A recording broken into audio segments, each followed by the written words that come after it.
got my light rod. I'm just going to literally underarm flick it to the bottom of the first shelf here, so it shouldn't be too much flow.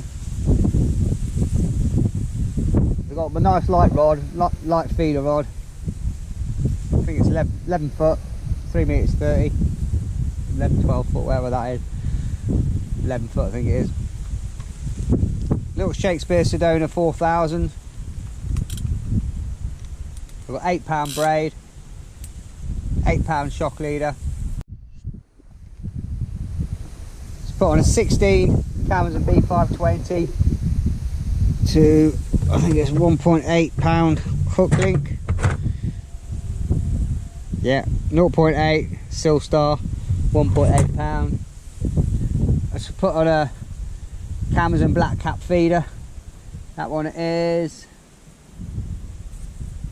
60 gram. So I'm gonna have an underarm flick with this and see if it holds. If not, I can put a few of the dead cows on.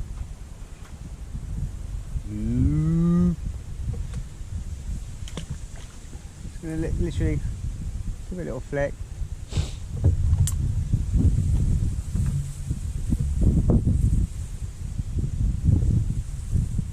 Make sure that's holding nicely. I might cast that a little bit further, I think. Try that again. Wasn't quite.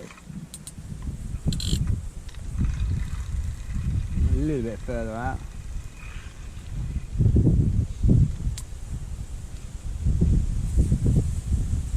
Quite difficult with this brolly beam up now.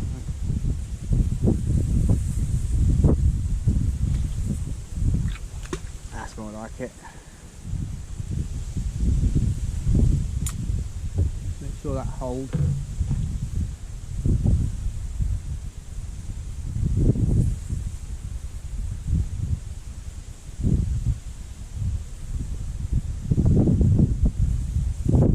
That's holding nicely. So why would you use the Maggot feeder? Well, as I say, it's a nice, cheap, easy way of getting into fishing, catching anything. You can catch anything from dace and bleak and roach, rudd, chub. And not all the time the fish want ground bait going through the swim. I mean, sometimes it can put them off. Especially if it's a small, clear river, small stream. You don't want to be chucking great big ground bait feeders in, and sometimes just a few magnets and casters trickling out. I mean, this is quite a big feeder. I might have a little play around. I've got a selection here. Again, carrier selection. I've got anything from tiny little Drennan one here, a couple of ounces. Again, about probably 15 gram. So a couple of grams, not ounces. I mean, that one is 1/3 of an ounce. Got a little Preston 15 gram, all the way up to these bigger 42 gram Fox ones where it's got like a closable lid. Just turn it around, opens up the vents. Again, that opens up the vents if you want it to flood out more. You can close them up. Probably won't be using that today. Well, little Preston 50 gram, I'll kick this one out. That might come into play. Got some 1 ounce feeders here. I've got a few of the 1 ounce feeders which I've just cut out a hole so I can plug them with some casters, hemp, maggots, and just plug it with a little bit of ground bait. Keep that one out as well. We're just going to start off with this one.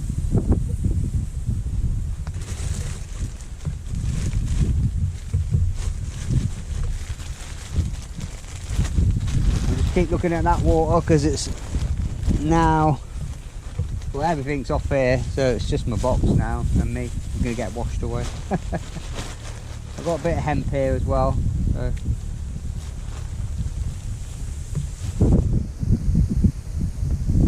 Put some hemp in there. Pinch of maggots. Those are casters.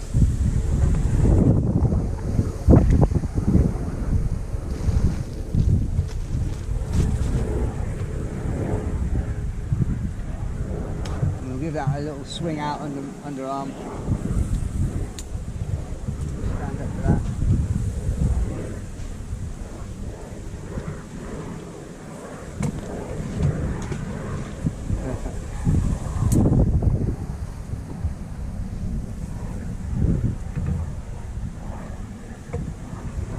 And again, we'll just 10 past 10.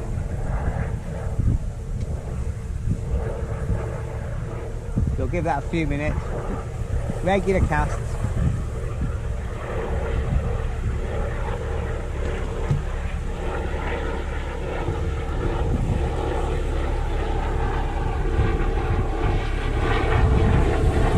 When you're fishing the feeder, air ambulance. When you're fishing the feeder, there's an old phrase, I don't know who it was, Billy Lane, Ivan Marks or something. It says, fish feeder, think float. And what that means is, even though you're fishing the feeder, you've got to feed exactly the same as you were if you was float fishing. By that I mean, you imagine float fishing, every time you chuck in, you throw maggots out or catapulting some bait out, maggots, casters, whatever, every 30 seconds, every minute, every cast through you.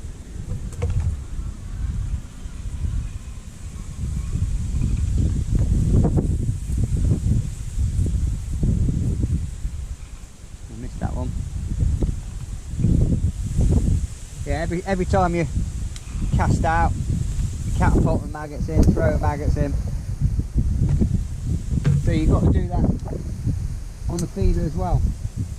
And what that means is, rather than just filling up your feeder, chucking it out and waiting half an hour for a bite, you've got to build your peg exactly the same way as if you were float fishing.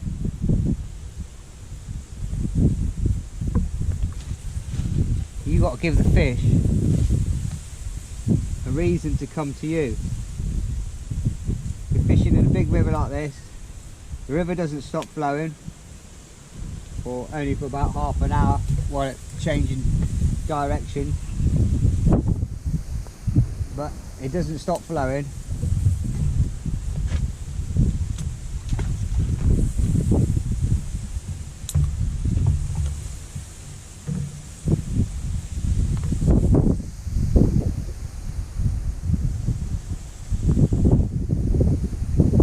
It's not going to stop getting carried away and getting washed in the flow.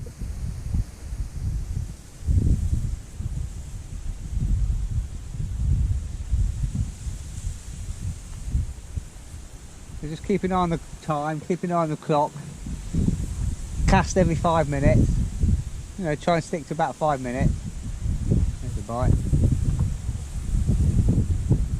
It's just a way of just building up your peg, ensuring bait is going in all the time, attracting fish, because as soon as you stop or slow down, the fish is just going to drift off with the bait.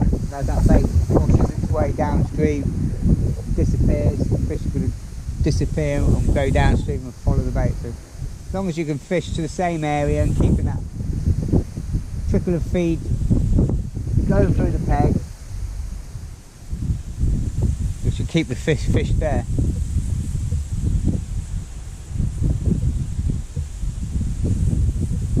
See so many people on, you know, fishing on the river, chuck out the ground bait feeder, sit there, arms folded, on the phone.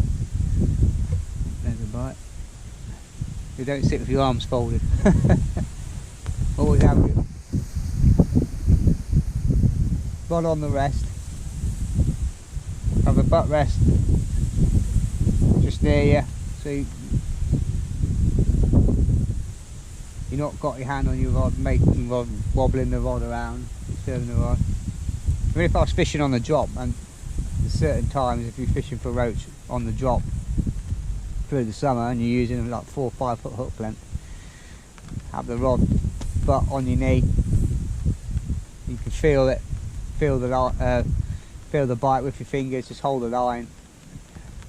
Sometimes you're not even waiting for the feeder to hit the bottom, you're striking, catching on the drop, on the feeder, especially on places like this where it's really deep.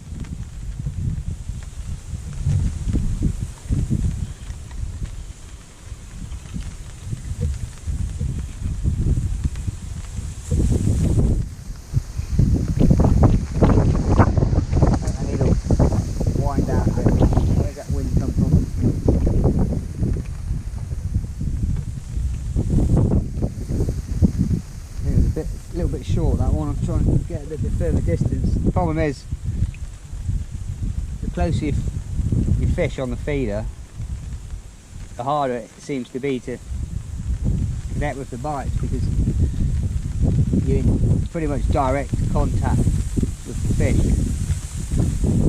when you're really close in.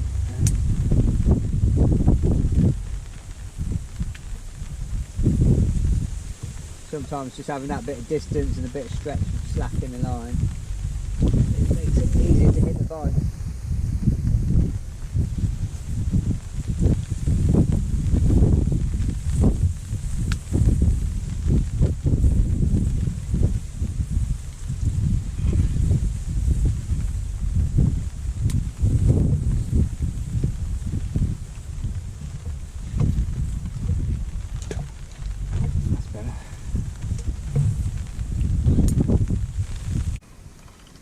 Cast that one ever so slightly further out, single maggot, connected with that one.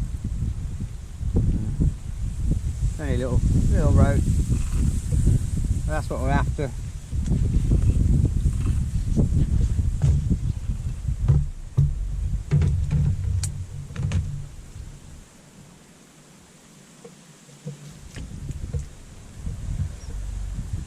Do that again, single maggot.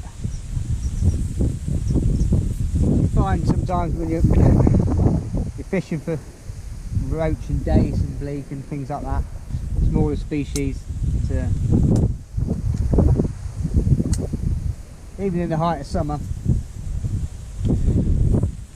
Ooh, my ground bait's going to watch that ground bait bowl down there, it's starting to float now. You'll find a single maggot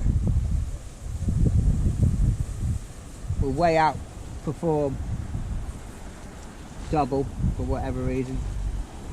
It's just so much more confident on a single maggot.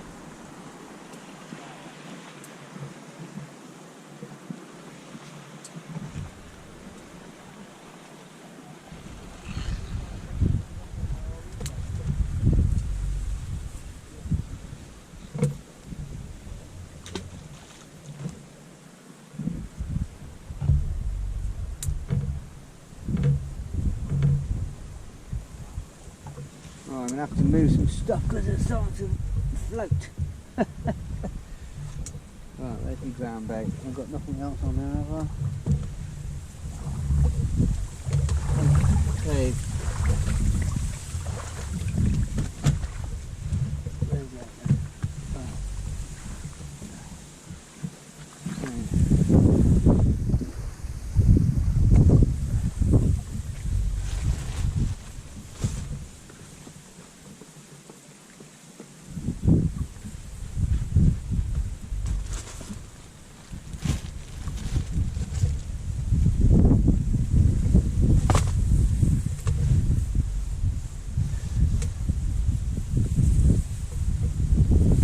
Deep's that?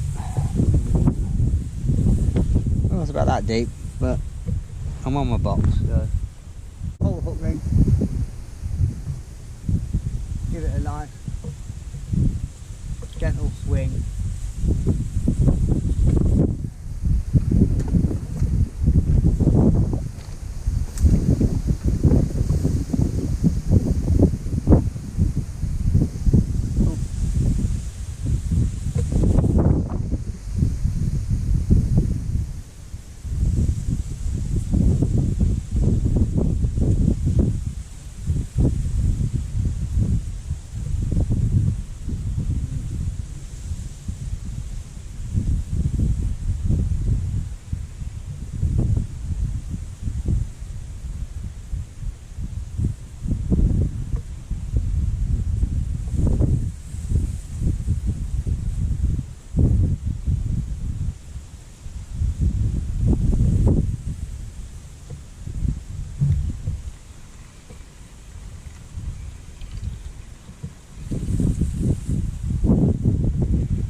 the end of it. Go for white maggot this time.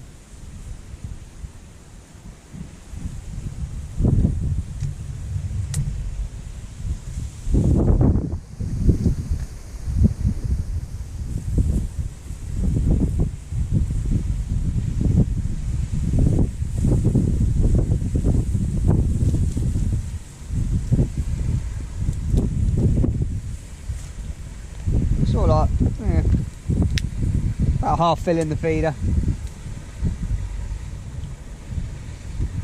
Quite a big maggot feeder.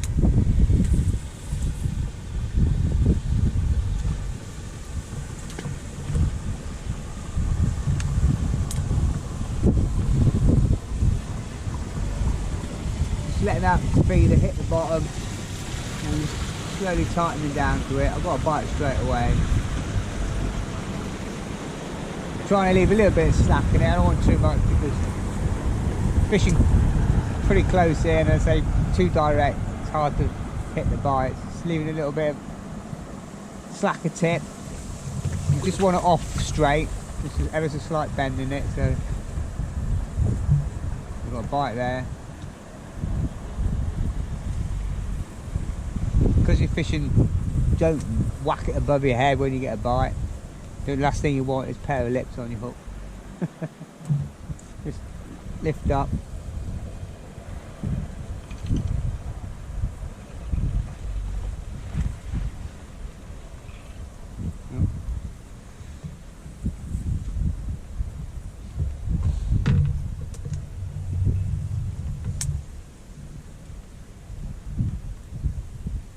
Again, they're just nicking the end of the maggot.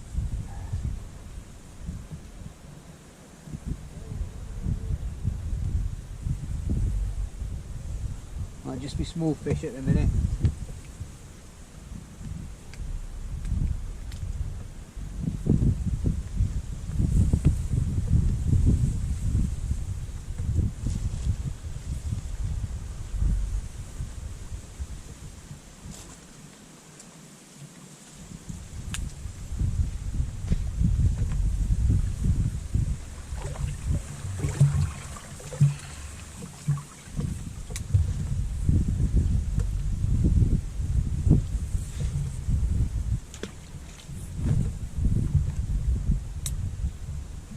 I mean, what I might do in a minute, I'm just going to get small, tiny little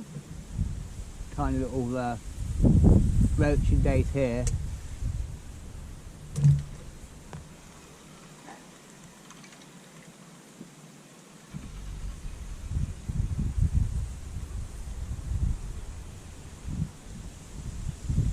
Yeah, I mean, I probably could catch these all day long, but see if I can go a bit further out. See if I can get to my original line, and it might be the case of adding some weight on there and put a few of the dead cows in.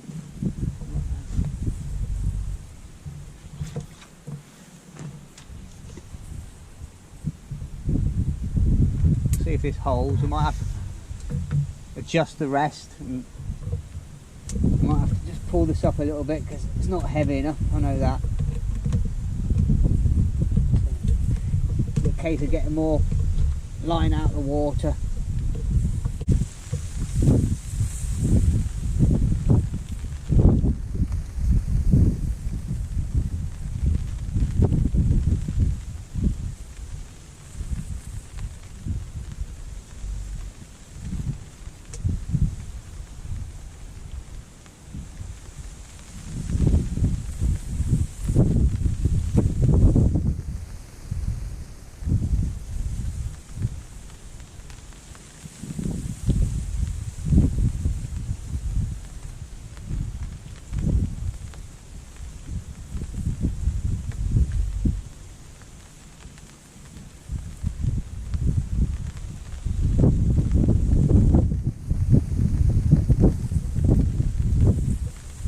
The good thing about the maggot feeder as well is it can be a nice cheap way of getting into fishing. Just a little feeder rod, little quiver tip rod, couple of feeders, a pint of bait, and you can walk along the little local river and you can get in those fishy looking swims underneath overhanging trees and bushes and that, and travel light.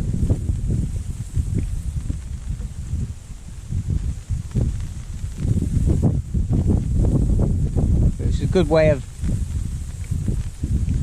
learning the art of ledgering and feeder fishing and that.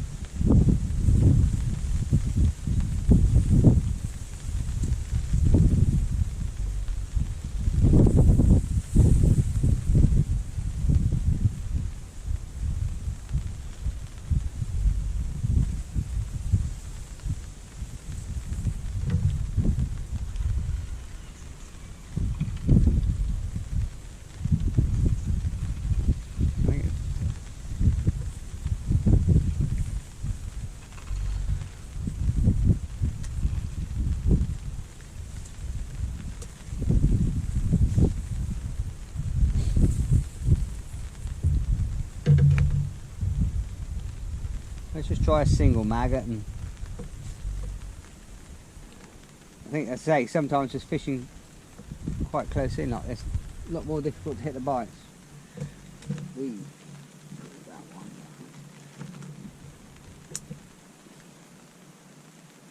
Because the bites are sort of amplified because it being so close in, especially this as well, I'm on braid, so.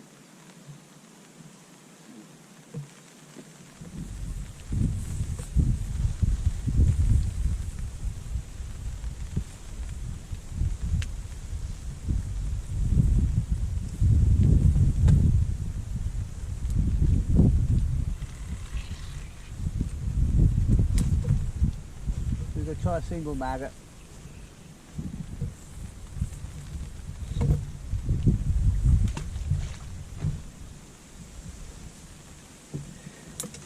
Add a little bit more weight.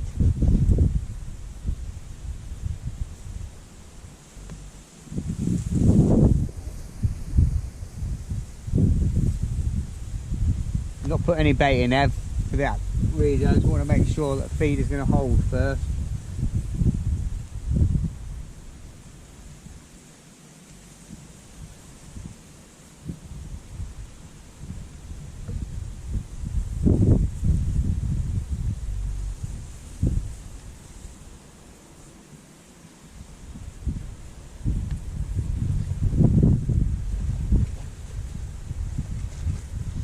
What I'll do is I'm just going to add on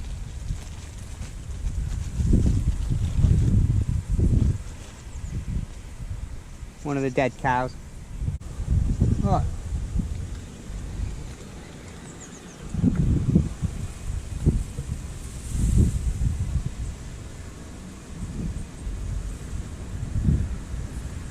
There's quite a few fish topping out there.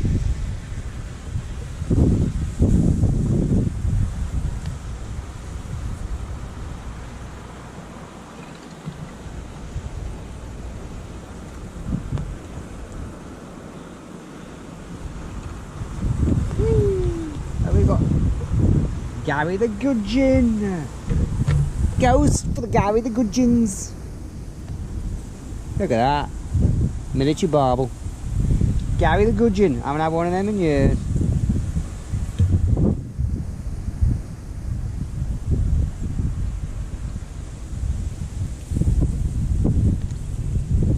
Oh, see, he just swam straight back at me net again. Because the top of my net's completely underwater. I've probably lost all my fish. But now let's just go for, let's try a double red.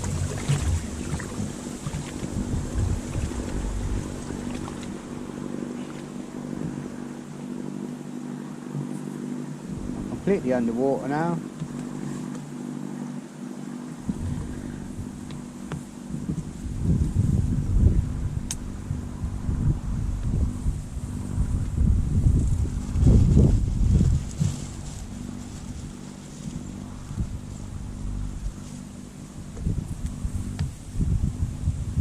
As long as it doesn't start coming above the base of my platform or whatever. on the platform and legs are, I'm alright.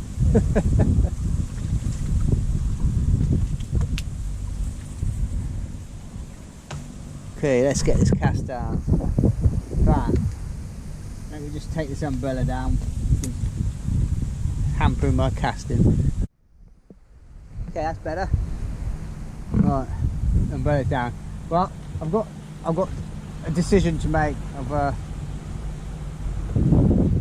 can either bail out now, if you can see with some, or I think I'm all right for a bit. It's not up to it's not under my platform, and it's all right in a minute. It's not come over the boarding, or I can sit it out and wait for low tide again. And in the meantime, hope I don't get washed away. No. I think it's going to be the latter option. It's a heavy box.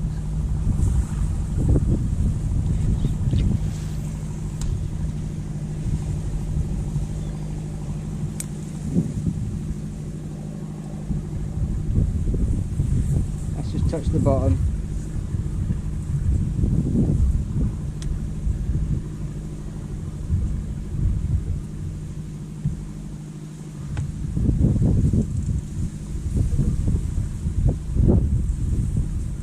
Added the weight to it yet. I'll just see on this cast, see if it holds bottom.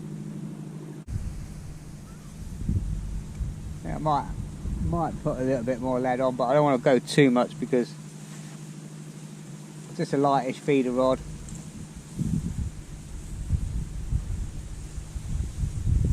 I don't put too much lead on there.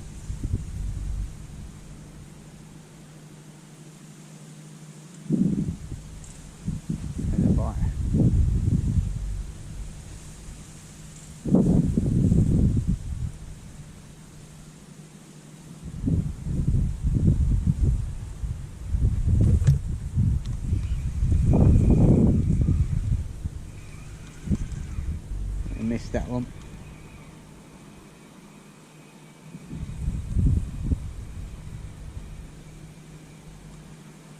That's what more like what you want there. You want that drop back bite where fish is taking it and dislodge the feeder, so this tip springs back towards you.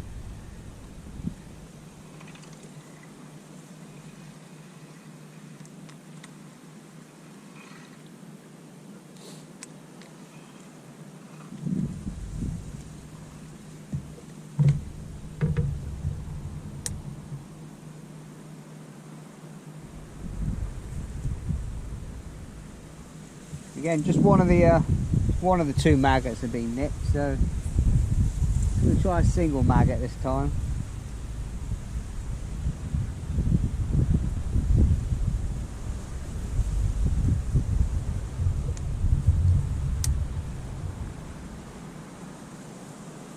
I mean, it's, as I say, I'm just doing the video today on different feeding, ledgering, and I'll put the bomb on in a minute and just try a little bomb over the top. But I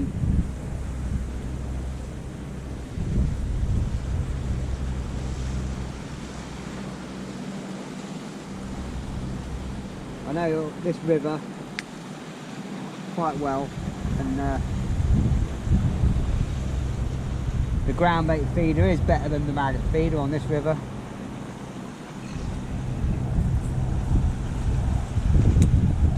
Say rivers like the Trent and the Severn and that,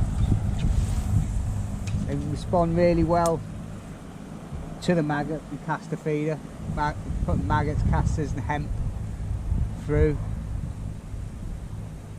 especially if you've got a nice head of chub and barbel and dace and things like that.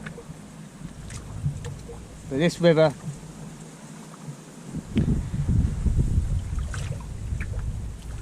responds well to ground bait.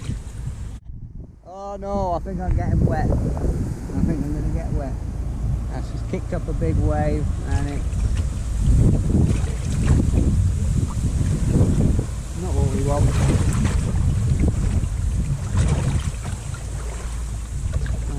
Alright.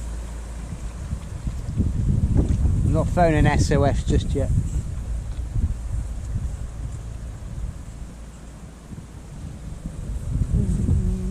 Mayday, mayday.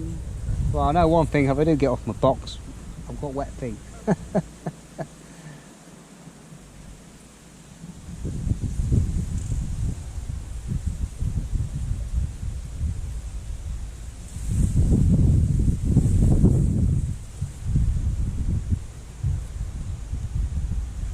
Bite.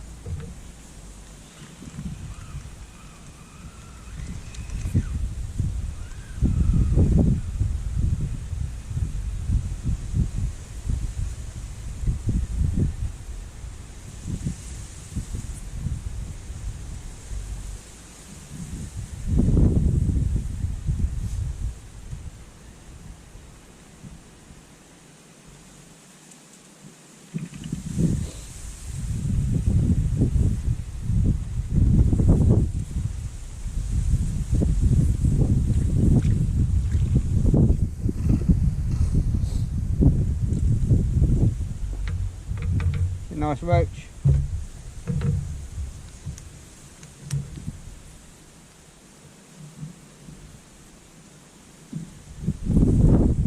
Single maggot, but I'm going to put that one back because no point, because the mouth of the net's underwater. They'll probably just swim out with all the rest of them. So, I'm going to put a worm on. I'm going to have a little bit of an experiment.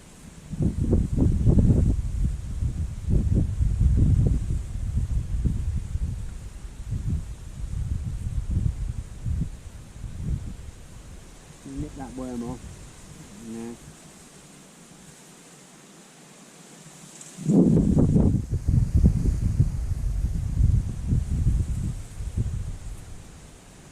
Just going to put the worm on, just going to thread it round, keep threading it round the bend of the hook, up the shank.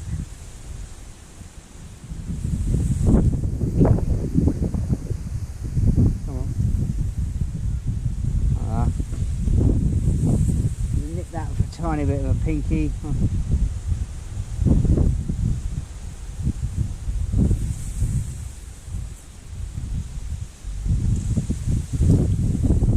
What we're going to do,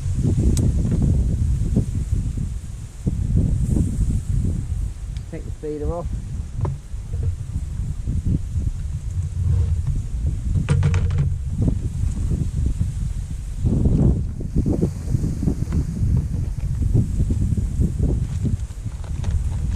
just going to put a bomb on.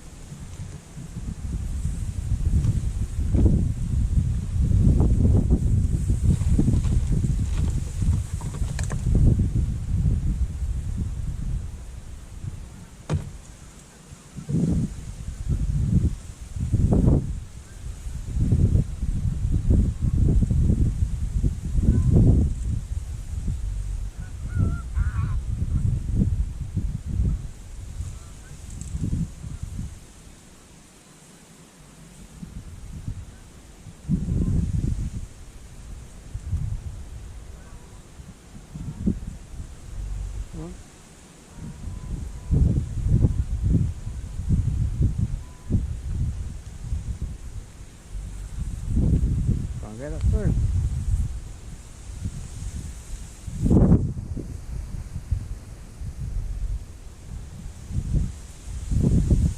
There we go.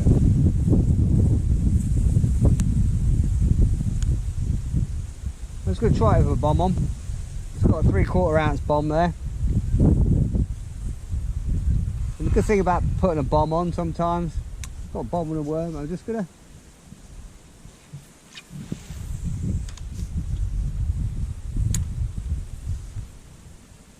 straight to the bottom. It just helps you regulate your feed a little bit. You don't always have to be gunning the bait in all the time if the fish aren't responding. Rather than overfeeding your peg, you can switch between a cage feeder, a maggot feeder and a bomb. Or if you're fishing within range, you could, you know, old school, like if you was with a slider, fish with a bomb and catapult or throw ground bait over the top, especially if it's not too deep a river. But it's a good way of sometimes just letting your peg rest a little bit.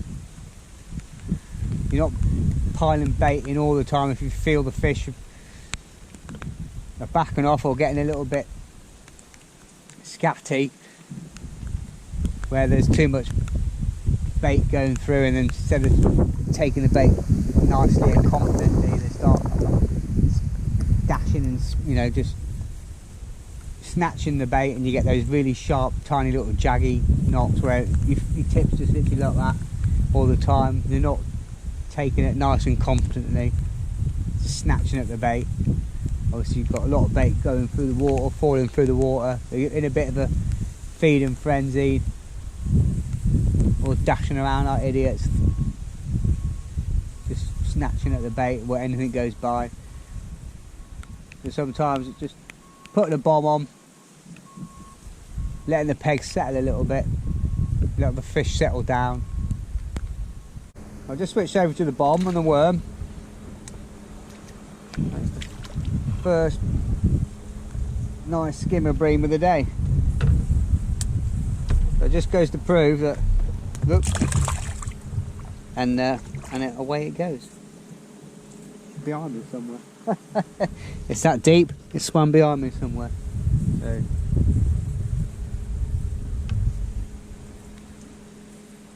there's just changing tactic there and just putting a bomb on. Just letting the peg settle a little bit. Letting the fish eat what's there in front of them. I'll just give this another go. Just got worm and a pinky on. Again, I'm just hitting the clip right back over my head, keeping my arm up, letting the ball hit the deck.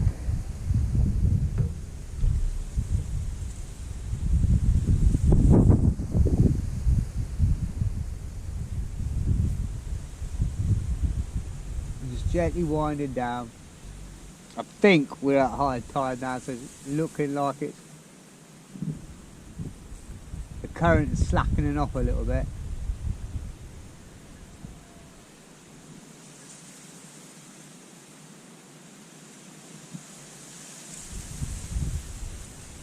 When the tip bending round to the left here, it's obviously on the flood, it's coming in and around me.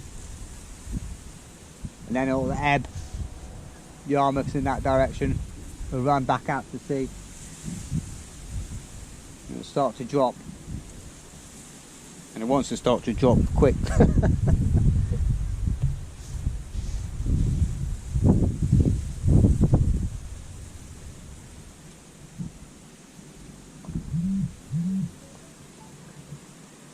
Because I've just noticed it needs to start dropping, because there's a little bit of a sort of bay bit for the end where the end of my platform is, and I can see the water.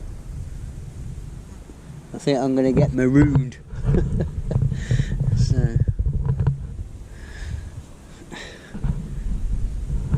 let's hope not. Anyway, I didn't bring my armbands.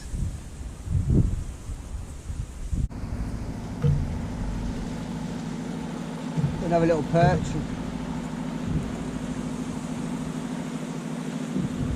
The bomb's fishing really well actually.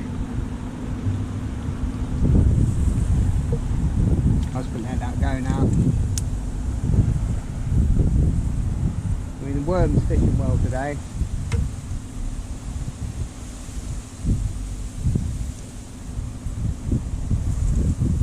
Probably will be a case in a minute.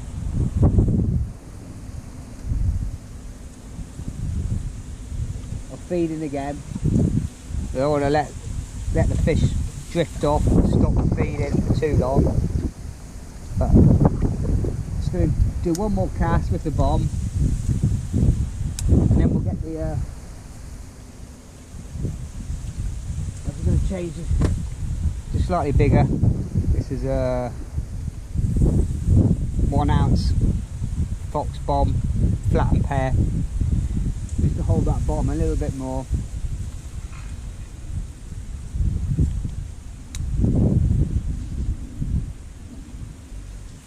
Casting directly in front of me. And it's down.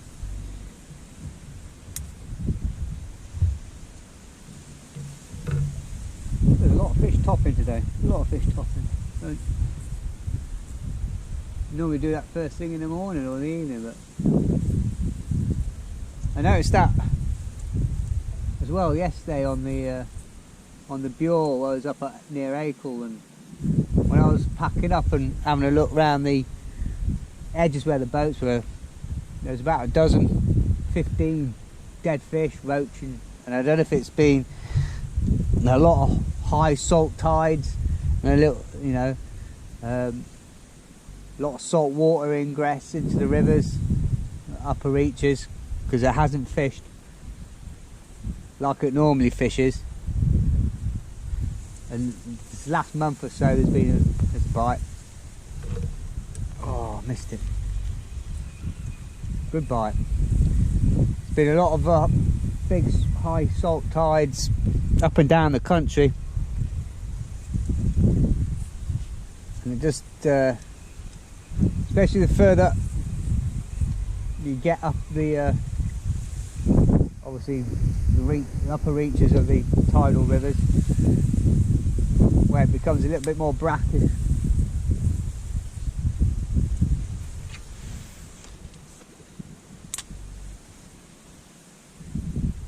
That salt incursion is just gonna, you know, can kill a lot of freshwater species.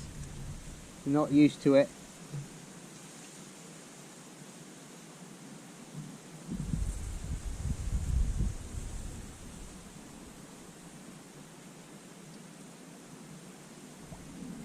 I mean, the fish know.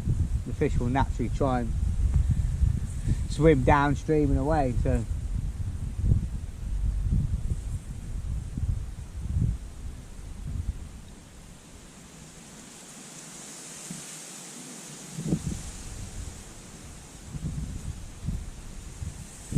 I'm going to give this one more cast on the bob.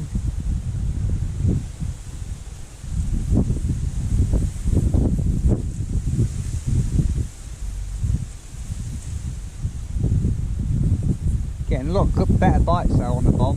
Really confident bites. Then we'll put the feeder back on, get a little bit more bait out, and it might be then a case of having 2 or 3 casts on the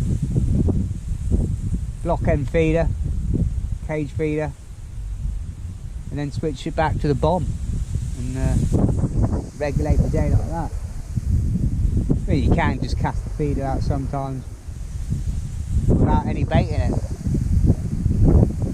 but as you notice there, that bomb going in with tiny little boop, like that, where you've got a 2 ounce, 2.5 ounce feeder in with kabadoosh all the time. The fish get wary, they back off, but for whatever reason, it must be the obviously the diameter of the feeder. If you're fishing a big feeder, the water pushing against there, especially when it's taped up, you take more lead to hold the bottom. Whether you're just fishing a 1 ounce piece of lead, that's probably me just shaking it. If you're fishing a 1 ounce piece of lead, it's just going to hold the bottom just the same as like a 2.5 ounce, 3 ounce. Really good bites on the worm, on the bomb. You see it drop back there? I don't think we've hit it, but oh yeah, something on.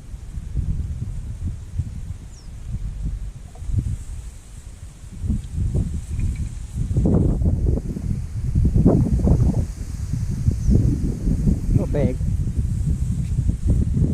Never striping.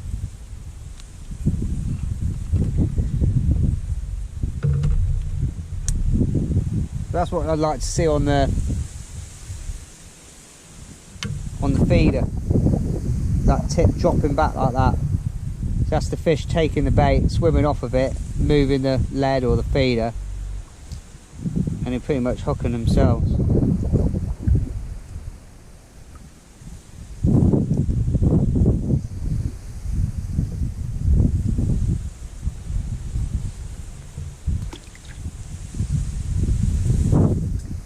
Okay.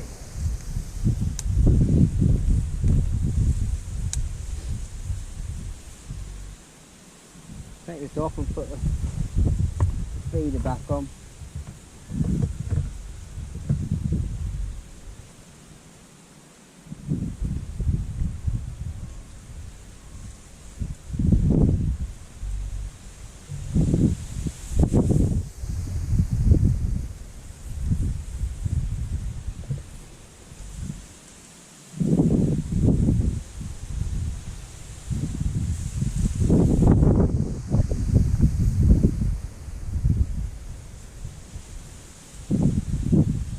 Hopefully that just settled them back down a bit now.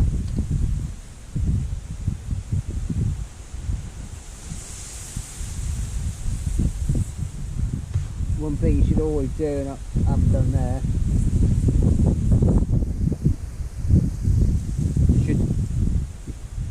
good practice, especially if you're using it, definitely if you're using a maggot feeder, always bait your hook first.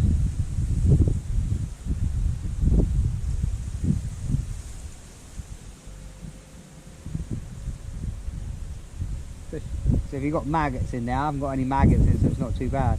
But if you're putting live maggots, or especially pinkies, it's going to start breaking your ground bait and calling out by the time you bait it up.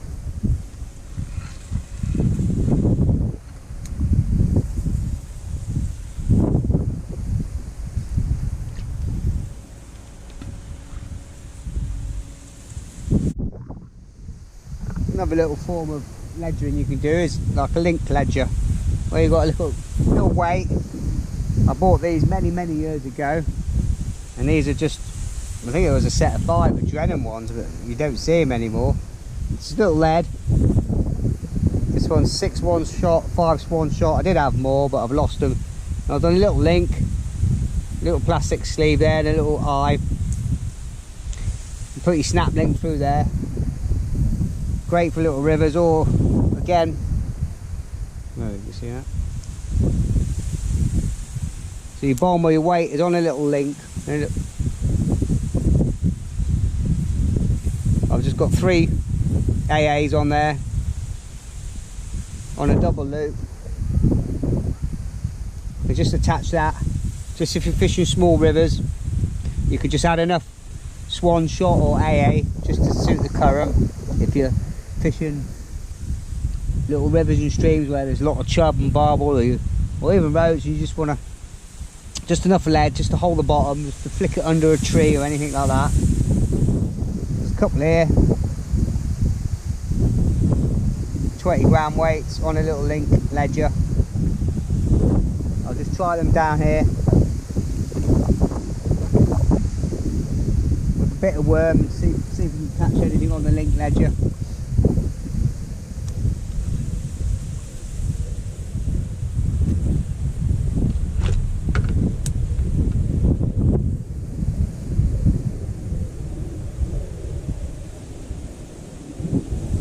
Ledger is ideal for smaller rivers like the Wensum and that, parts of the Wensum,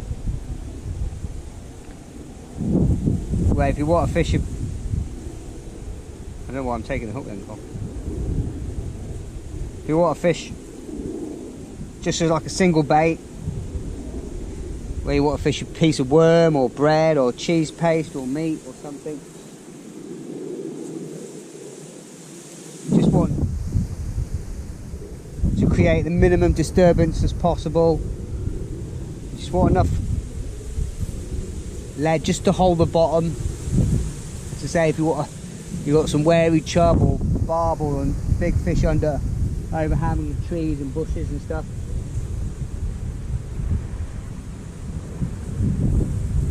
Or even if you're on a river and you know there's a nice big perch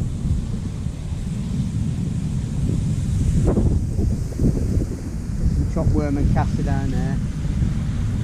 You know, there's some nice big perch under hanging trees and branches, but you don't want any, you know, you don't want to start casting, especially if it's a small little river and a stream. It's quite clear and shallow. You don't want any disturbance.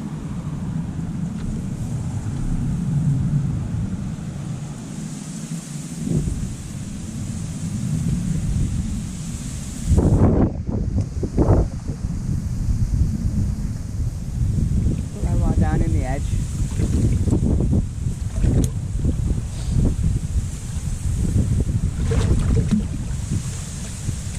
Okay, I've got wet foot then. I'm just going to hold the line.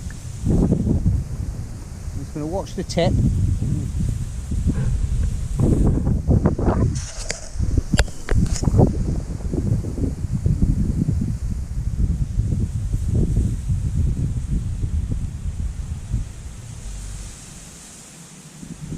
I'm going to hold the line between the finger there.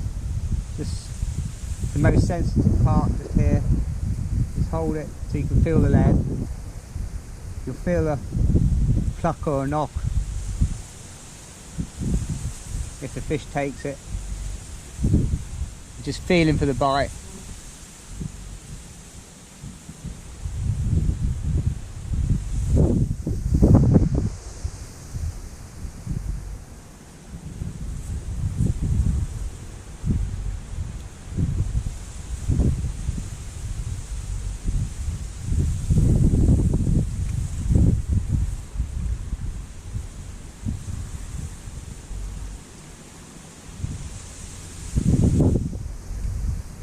What I'll be doing on a river if I'm fishing a nice big lump of bread or cheese paste.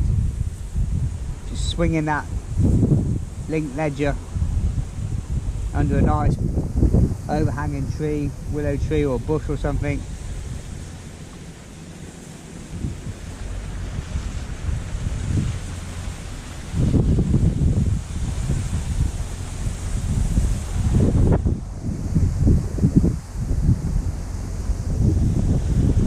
Feel the bite on your fingers before you see it on the tip.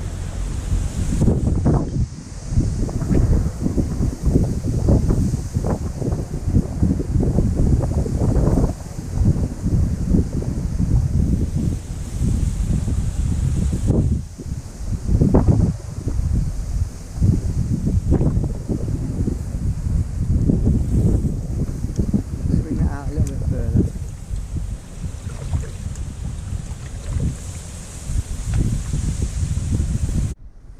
Got a little nibble on the line there.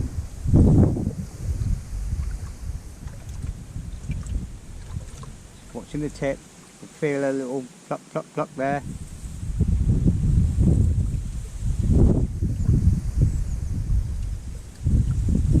And again.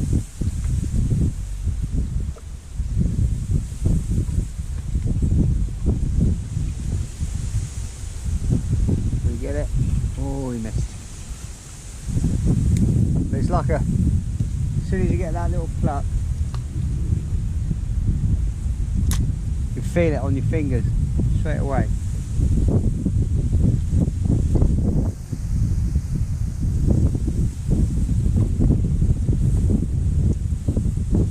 There he goes.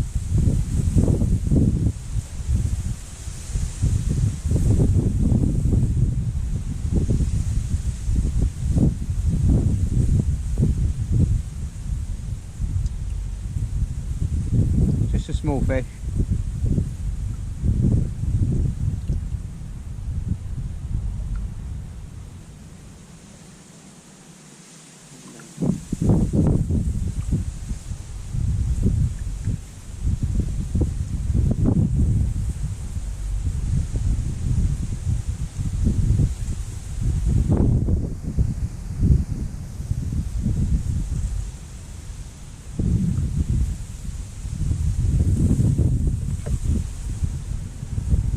See that?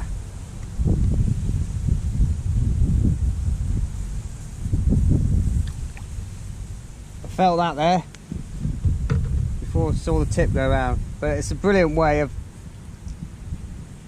just being really stealthy. It'll work anywhere, even on a big river like this. Put a little bit more of that chopped worm and caster mix down there. We'll do that again. Just get a nice worm.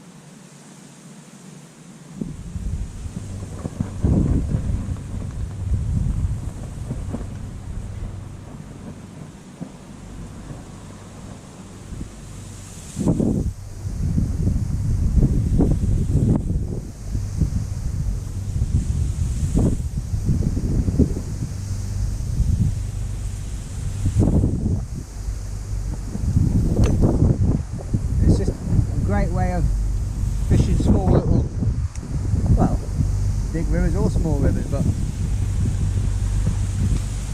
just being really stealthy. You're not creating a big splash and bang and chucking that plate in with a maggot feeder, especially if you're on a tiny little stream and things like that. Just because it's a little stream doesn't mean there has to be little fish in there. And I've fished little streams before where you get 6-7 pound chub, decent, some small barbel and big bream and things like that.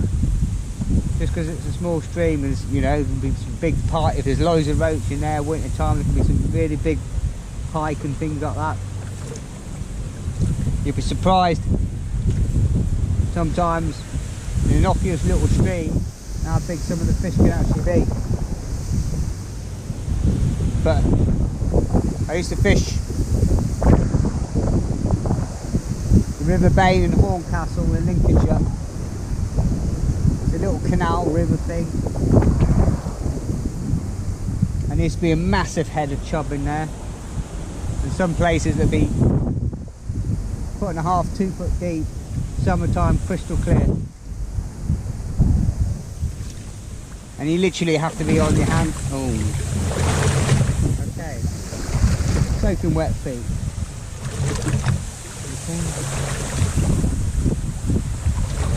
Not good. Sometimes you'd have to be on your hands. Oh, got a bite there. Felt it on my fingers. Yeah, you'd have to be crawling on your hands and knees, trying to keep as low as possible. Sometimes I'd be lying on my back. And I remember one swim, found this big head of chub, about 50-60 chub, all underneath the far bank bushes. It was only about 1.5 foot deep, middle of summer.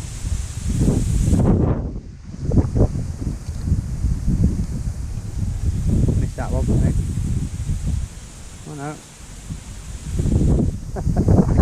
There you go. That's proof it works. And I could see the chub, and I was chucking my bait in, and I noticed I was taking some of the floating casters. So I quickly dried all my casters off, put them on the bank, put them on the riddle to dry out, let them all start floating. And what I did was, I had fished a link ledger. Even though it was only 1.5 foot deep, I set the hook limit to about 5-6 foot, 5.5 foot. And what that did was, and then I put two floating casters on and greased up the line. And the bomb would hit the bottom, but the casters were floating on the surface. So I had 5 foot of line to drift down, and I was keep firing catapulting casters, and I had about 40-50 chub. I emptied it, but I was literally down in this little peg on my hands and knees all day long. As soon as I stood up or put the rod on the surface, they'd shoot off downstream, and then it'd take 5 minutes of recasting the casters out to bring them back up again. Sometimes you've got to be really stealthy.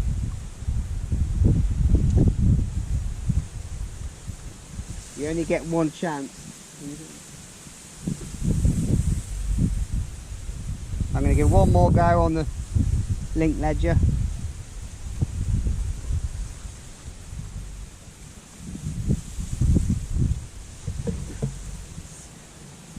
don't think it's going to come much higher than this. I'm alright as long as a boat doesn't pass by on the inside and wipe me out again. Wipe my feet out. Things I do for you guys.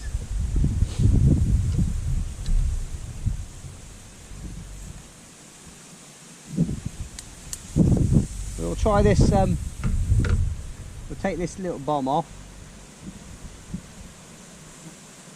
Got a link on here, so what I can do, take that bomb off. I'll get this, put the link through the clip there, hit the bomb. I've literally got about 3 AA shot there on the line, little link.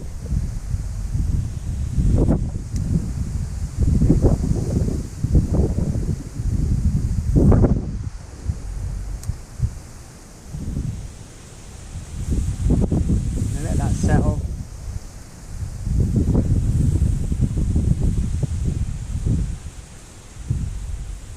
That's creating the minimum disturbance. There's no great big bulky weights, feeders or anything near your bait. More natural fish. Sometimes they're not stupid. They see feeders all the time. They're wise up to it.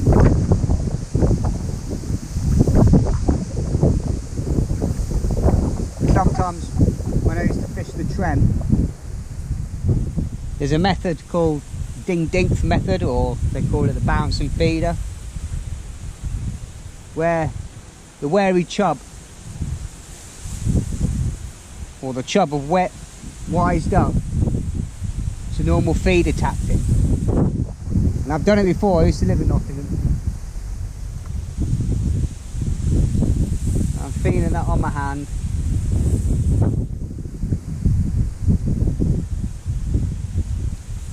I lived in Nottingham and I fished a place, Stoke Bardo. I fished all over the Trent. But one day at Stoke Bardo, fishing there 4 or 5 hours. Didn't have many fish, struggling. And I thought, you know what, I'll try this dink-dink method, they call it, dink-dink, or bouncing feeder. And what it is, it sounds odd, because it's going to go against everything I've just taught you. It's where you fish the maggot feeder, but not heavy enough. So, oh, got a bite here, come on. Where you fish the maggot feeder, so it's not quite holding the bottom. Just that one. So what you need to do is, it takes a little bit of time to set up, find a feeder that's holding the bottom, and then go lighter until you find a feeder that's not quite holding the bottom. And then what you need to do is, you need to adjust your rod rest. So you have your rod rest in like a medium position until you get the feeder, it's just not holding, and then lift the rod rest up higher and higher and higher till it starts to hold, but only just hold. And literally what will happen is your tip will start vibrating, and you'll see it like it was earlier on, where it does that slow arch, bends forward and then springs back, and then it's obviously tripped out and goes round, bends forward again, trips out.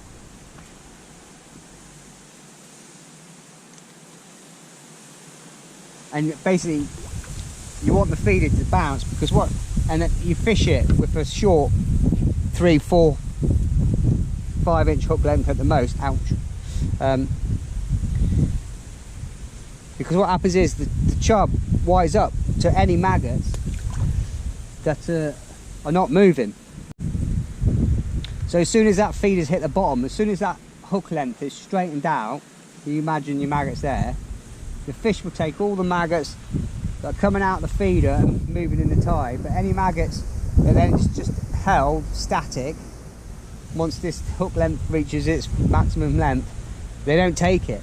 But when your maggot feeder, if you imagine you've got a hook length to there, and that's bouncing down with it, like that, as soon as that trips out, that's when you get the bite, and you get a big drop back bite. And I tried it, and I had about a dozen chub, all about 5 or 6 pounder. I've been in there all day long, and I've been feeding it, fishing it all day long. And I had a few roach, and as soon as I put the ding dink method on, or the bouncer feeder, I had about 10 to 12 nice 5 or 6 pound chub. And you know, I don't know who invented it, but it works when you're fishing somewhere with where the fish wise up to the feeder.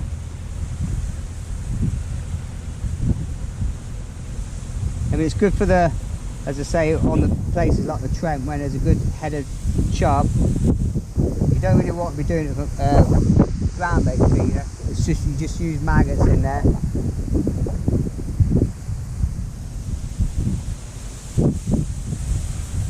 I'll just give this one more go. Swing it out. Let that settle.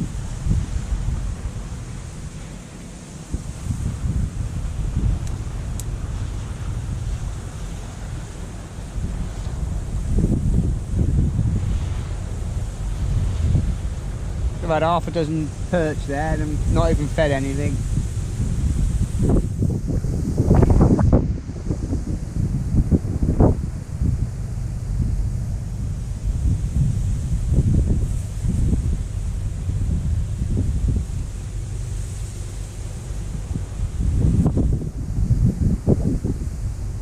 I don't know if you notice as well how much more confident the bites are there. They're just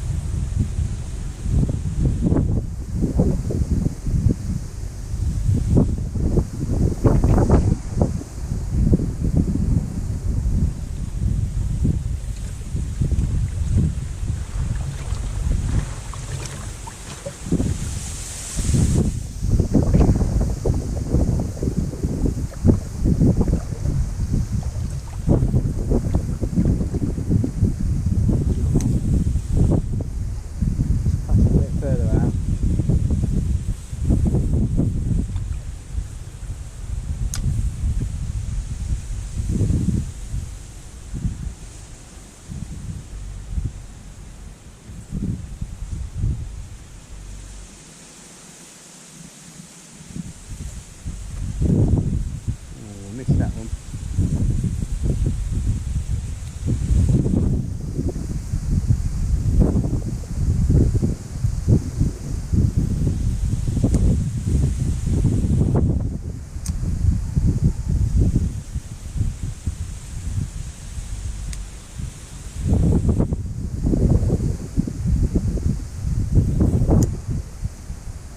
Yeah, that link's working really well, really getting confident bites. I think it's because there's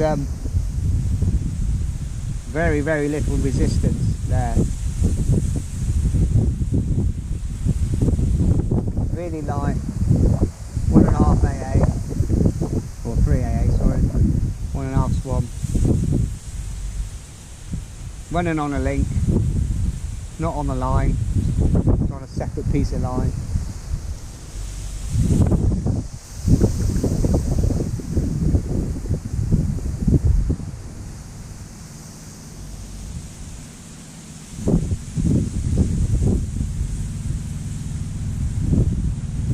Oh, there's a bite.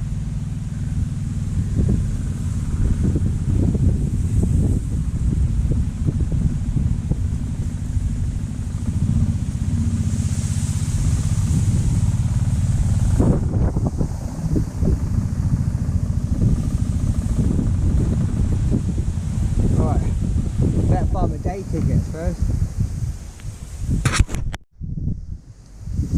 Ladies, come round on a quad bike, just check your tickets and that.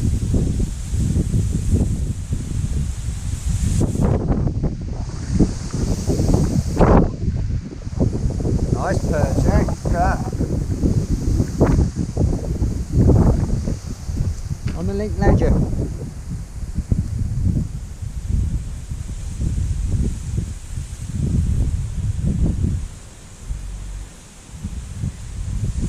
Wouldn't mind some of them in a match. Nice bonus fish. What I'm doing is using this caster and worm mix and squat and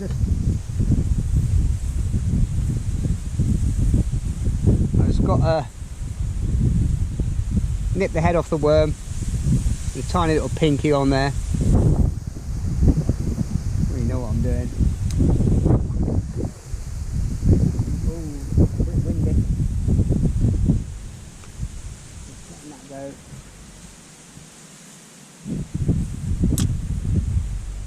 I'm actually paying out a bit of line up and put it on here and just watch the tip. Keep that nice and slack.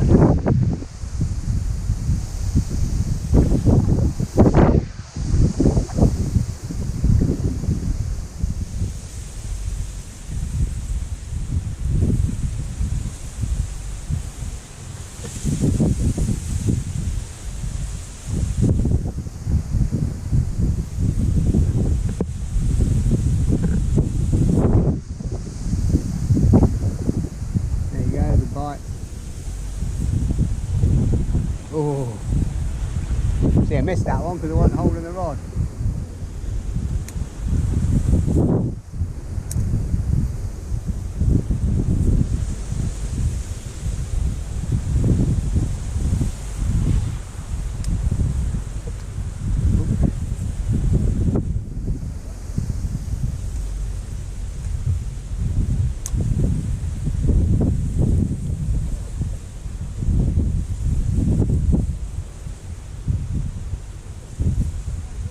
Let that lead settle. Just hold the line between your index finger, right on the crease bit there. That's the most sensitive bit, where you know if you cut yourself right there, not your fingertips where it's all rough. There's a pluck there. Or what's the feet?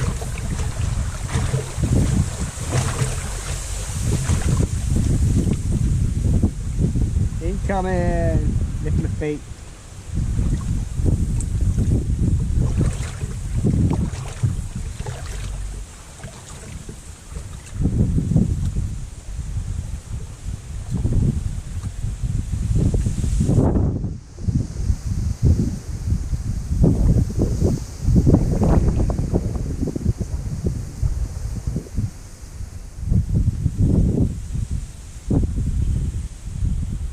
Feel that on my fingers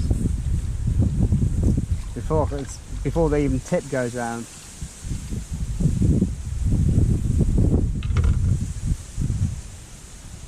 There you go, proof's in the pudding now. It's devastating, catching perch after perch after perch.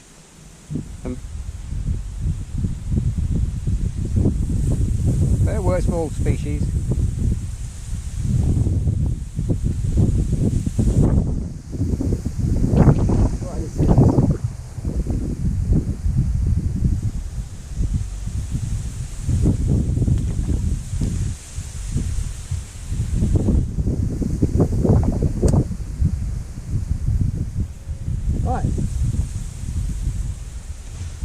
There's another bit of your armoury. You have the maggot feeder. You've got link ledgering.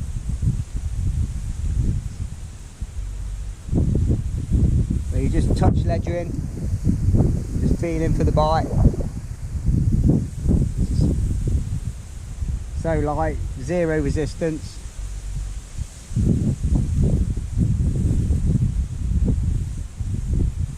You've had fish in the bomb.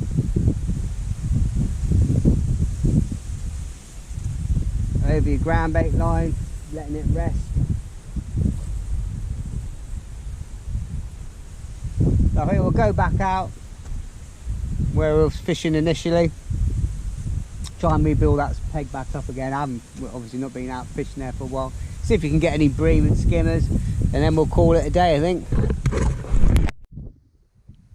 There's one little tip. If you're on a river that's really flowing, that may be in flood, or fishing the link ledger, and as I say, the fish are a bit wary, or You don't want to be fishing a maggot feeder or block end feeder, cage feeder. But you want to get bait on the bottom is to invest in these bait droppers. And what you do is, there's a lead weight here and a trap door and a little hook, and that hook just sits on there. I'll show you how to do it in a minute. If you want to get bait to the bottom,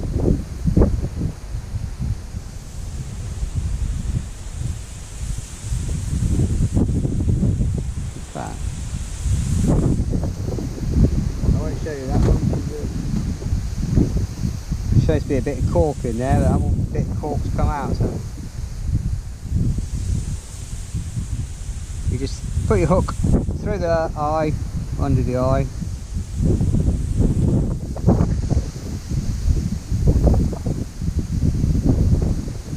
And then just like a normal plummet, put your hook in there. So open the door. I think this one's a bit rusty. I haven't used it for a while. Just going to loosen that off a bit, open up the gas. That's it, that's better. So when basically fill up this with your bait, I'll put some, I'll do that now.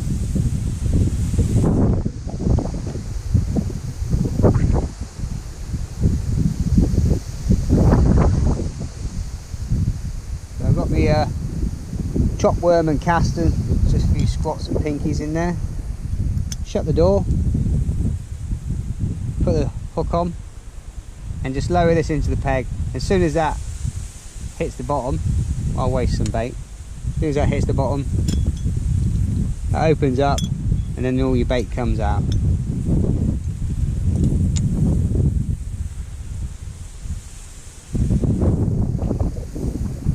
And it's just a good way of getting some bait down on the bottom where you want it.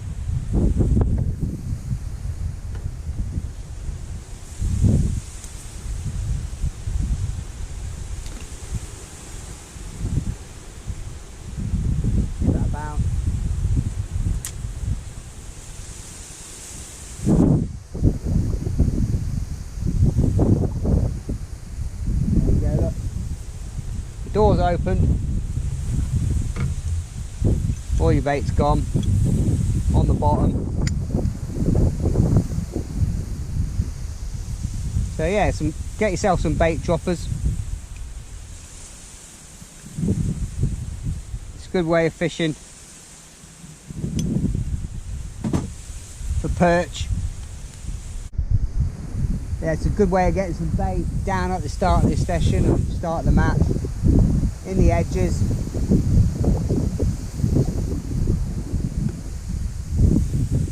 You're not putting, you're discreetly putting some bait into the peg.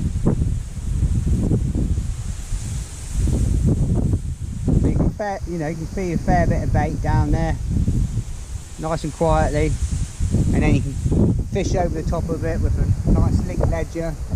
Nice and light, no disturbance. You're not.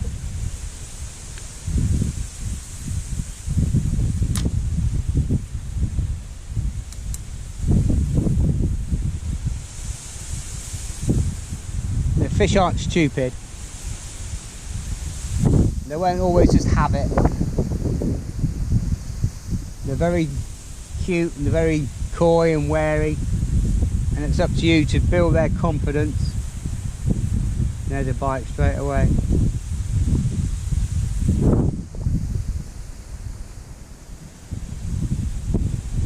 You know, especially come late September, October through the winter when the water starts clearing up and fish become warier because obviously the water's clear. More wary of predation. When the water is crystal clear, predators can see the fish, so they become very cagey. Or even through the summer times when the water is clear, you fish in a clear venue. fish will naturally try and hide between the weeds and anywhere there's cover, out of the way of preying eyes.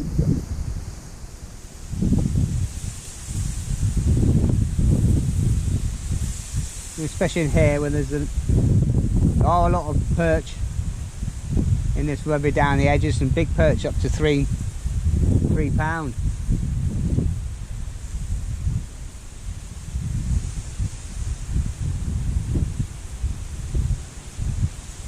As well, if you're using a lot of worms as well, buy yourself a nice pair of worm scissors.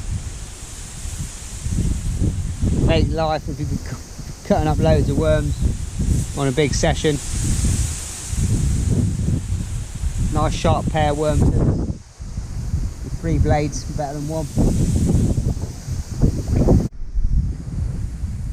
They're doing this this series. It's really opened my eyes and sort of like refreshed me in a way of getting back to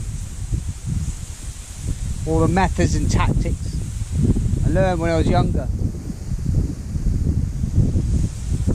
Being stealthy, wary, watercraft, using the link ledger, the bomb, overfeed,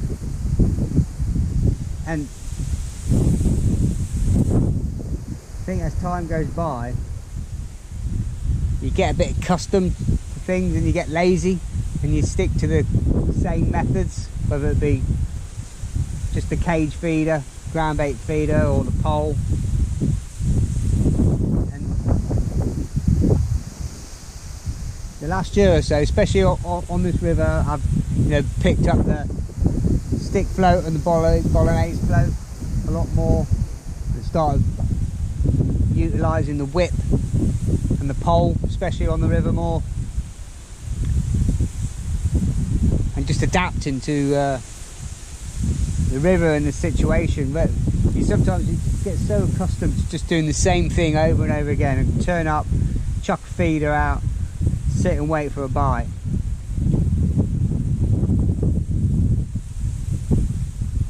There's a lot more ways and methods, and there's a bite. I can feel it on my finger. Down there.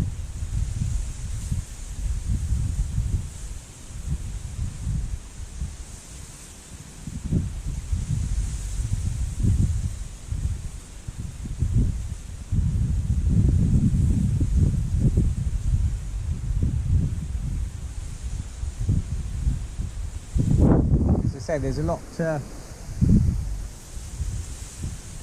of other methods you can have in your armoury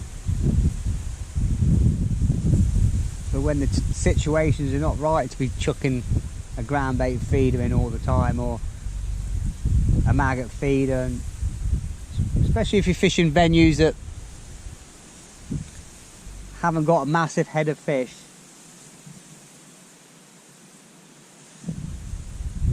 Targeting 1 or 2 quality fish.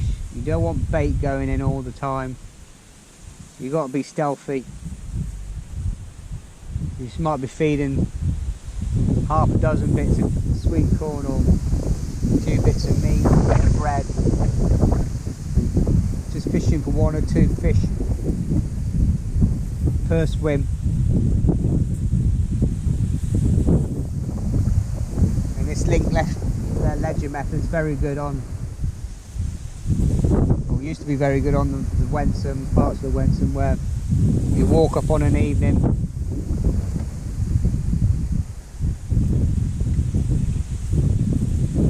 and you have a look at a dozen or so fishy looking places to fish. I just mark them with a stick or something on the ground, and I'll bait up. I walk along the entire stretch of the river, put a little bit of hemp or whatever, I'm going to bit of sweet corn or whatever, and walk along the river. And when I get to the top end, I turn around and I walk back to the start. Obviously that's had the longest time for the bait to settle. Just fish a link ledger, the single bait, cast it, and you obviously sometimes get 1 or 2 nice fish out of a swim, and then you move on to the next one. You baited up, and so on and so on.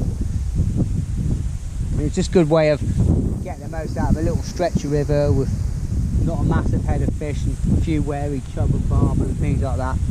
You just work your way up the swim after pre-baiting. How many pegs? 6, 8, 10 pegs or whatever. Going back to the start, so the first one's had about an hour to settle, and then just gently plopping either a worm or a nice big bit of bread or whatever your weapon of choice is. Just sitting and waiting for a bite. And normally if you're going to get a bite, it'll be within the first 2 or 3 minutes.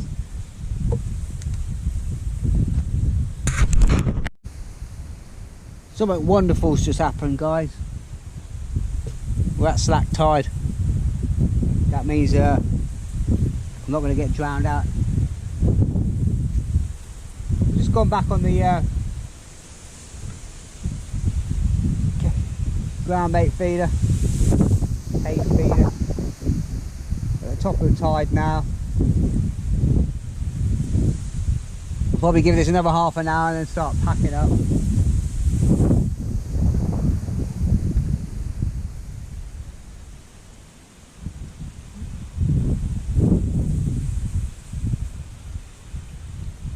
If you want to, if you want me to put a video up,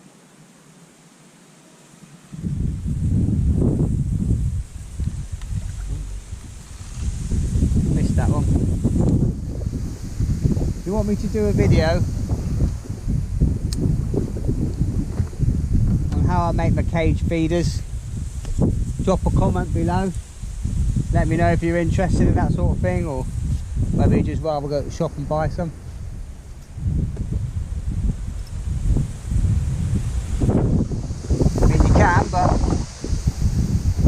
for how much it is now, 150, 2 quid, especially if you're getting like a 3 and 4 ounce feeder. I think it was about a year or so, probably 2 years ago now. I went out and bought a couple from the tackle shop, well, about 5 because I was getting low. And it was about a tenner, a couple of quid each, and I lost 3 in a session. And I thought, you know, this, that's too expensive, you know, 6 to 8 quid I was, you know, losing in a session. So I thought, oh, I'll make my own. And all you need, I just went onto the bay, 5 quid for, I think it's 5 metre roll of rodent wire it is. Comes in a big roll. Just need some tin snips.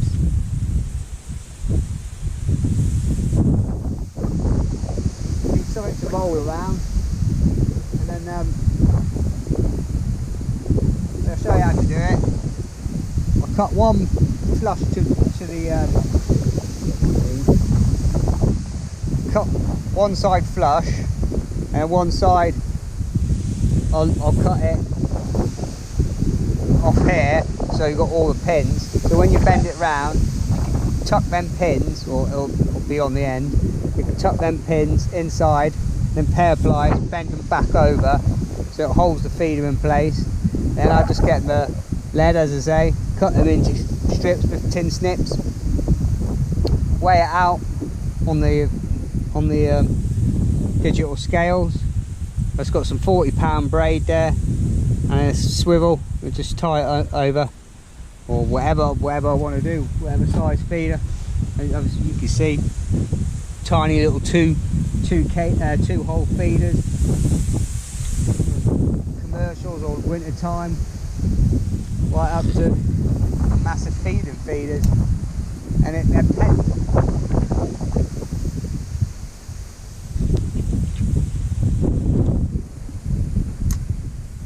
I've not even used half the roll. You can go on the bay for about 20 quid. I got 25 kilo of scrap lead. They did come nicely in sheets.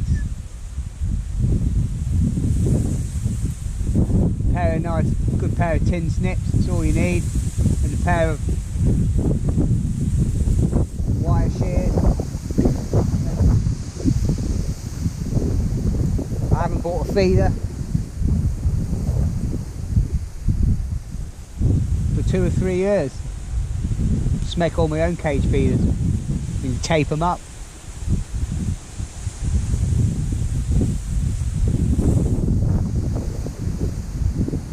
I've even made some sea fishing feeders from them as well.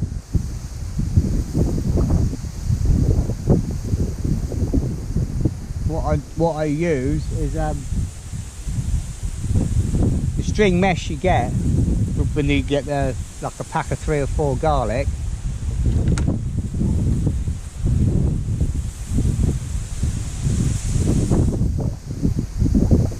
I make up a real fishy ground bait with all the heads and guts of mackerel and like a rubby-dubby mix.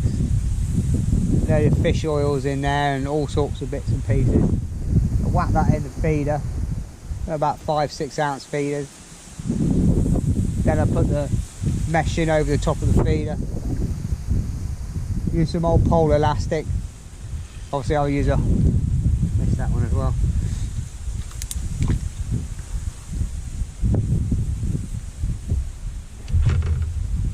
Use some pole elastic to tie it off. And it works really well down at Eccles and Seaport and stuff. Through the summer when the tide goes slack, put the feeder out and just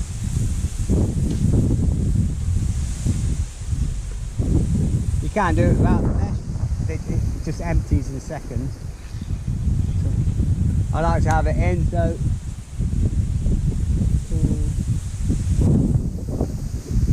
when it's windy like this, just watch your hook links behind you.